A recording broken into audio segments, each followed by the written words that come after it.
Kalau saya memang termasuk orang yang I need time to understand that you are right ya, bahwa entrepreneur itu tidak bertentangan dengan lingkungan hidup dan sosial. Nah, kok bisa sampai seperti itu gimana Mas Reza? What Banyak happened? banyak ceritanya, tapi sebenarnya kalau kita memasukkan faktor lingkungan hidup dan sosial, secara jangka panjang bisnisnya juga akan lebih langgeng, Okay. lebih sehat gitu. Karena kebanyakan yang ingin berbisnis dengan bermotivasi meraih keuntungan cepat itu biasanya berbalik di belakangnya, punya beberapa masalah sosial dan lingkungan yang akhirnya secara, kalau kita lihat dalam skala waktu yang lebih panjang itu nggak menguntungkan juga gitu, atau kerugiannya dibayar orang lain. Bahasa ekonominya tuh externalities kan. Tidak di-internalize ke dalam model bisnisnya. Nah, kenapa saya memilih perjalanan ini? Saya ingin cerita sedikit waktu saya masih muda.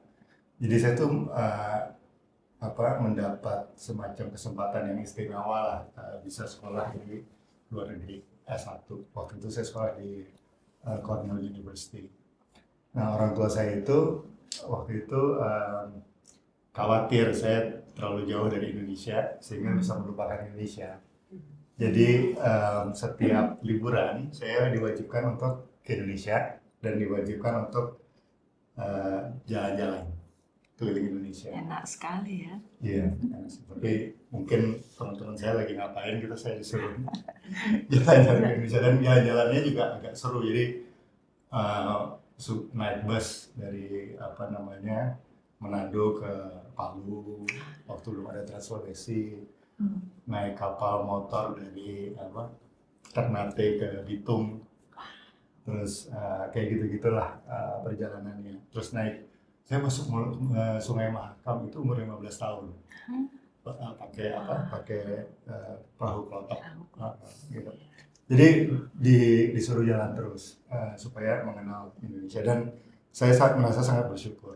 Nah, ada momen yang sangat spesial ketika orang tua saya tuh pada dasarnya nyuruh saya ke Papua untuk melihat Papua itu seperti apa gitu. Jadi saya tinggal beberapa bulan di Desa Lobo, Kecamatan Kaimana. Sekarang Kecamatan Kaimana jadi Kabupaten Kaimana. Dulu kabupatennya Kapak, kecamatannya Kaimana, desanya Lobo. Di situ saya tinggal dengan teman keluarga lah yang ada di situ untuk beberapa bulan. Itu desanya bagus banget. Jadi itu kayak ada teluknya yang kayak bulan sabit gitu. Terus di depan desanya ada semacam pulau karts, tapi nggak seperti di Raja Ampat atau di Vietnam itu, tapi ada lah seperti itu. Terus ada muara sungai yang banyak buayanya, di belakangnya hutan. Jadi saya waktu itu ya setiap hari ya jalan-jalan aja sama masyarakat setempat gitu. Kadang-kadang berenang, kadang-kadang pergi ke hutan. Nah, satu saat desa itu dijadikan semacam base camp oleh salah satu perusahaan minyak yang multinasional. Karena di situ ada pelabuhan, jadi bensin untuk helikopter dibawa ke pelabuhan itu. Di desa itu dibangun helipad, sehingga helikopter yang buat ke tempat-tempat eksplorasi itu isi bensinnya di desa itu. Nah, karena saya lumayan lama di situ, saya jadi berteman dengan pilot helikopternya. Gitu. Terus suatu saat dia mengajak, mau nggak lihat tempat eksplorasi kita? Ya, namanya anak umur 19 tahun disuruh naik helikopter kan seneng aja kan.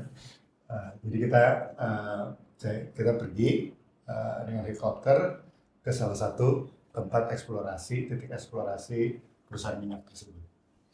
Nah, kami dibawa naik ke atas gunung, ke pegunungan.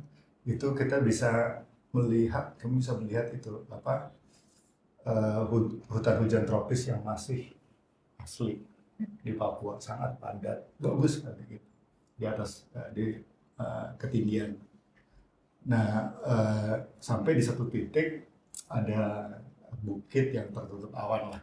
Jadi si helikopternya itu berputar-putar di atas awan tersebut untuk menunggu sampai awannya hilang sehingga dia bisa mendarat. Nah, ketika awannya hilang, kita bisa melihat di atas bukit itu ada lubang, tapi lubangnya besar. Jadi umpamanya tuh kalau ada tangan raksasa besar, itu kayak ada hutan, terus kita di raksasanya itu ngambil sebongkah pohon, terus ditaruh, itu jadi ada lubang besar. Nah, kita mendarat di situ karena di situ adalah titik eksplorasi minyaknya. Nah, setelah saya mendarat, saya melihat kan, saya hitung-hitung ini kira-kira 2 hektar lah, kira-kira 150 meter dikali 150 meter gitulah, lubangnya itu. Terus dan di situ ada pohon-pohon yang dipotong. Terus saya lihat kalau 1 hektar itu 200 sampai 250 pohon, 2 hektar itu kita lihat 500 pohon. Mungkin satu pohonnya masing-masing 200-300 tahun. Dan itu semua dipotong dan nggak dipakai karena mau dikeluarin juga susah. Karena kan itu di atas bukit yang sangat jauh dari mana-mana.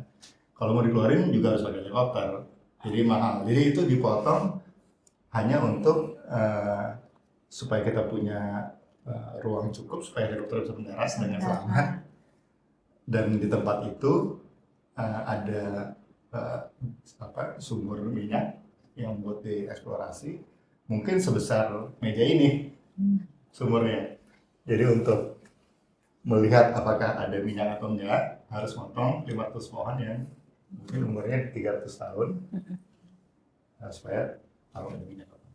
Nah, di situ saya merasa sangat terpukul. Jadi rasanya tuh kayak kayak sesuatu yang pokoknya sedih banget. Terus jadi saya harus masuk ke hutan yang masih oke. Terus sempat You were touched ya, your heart kena. Yeah.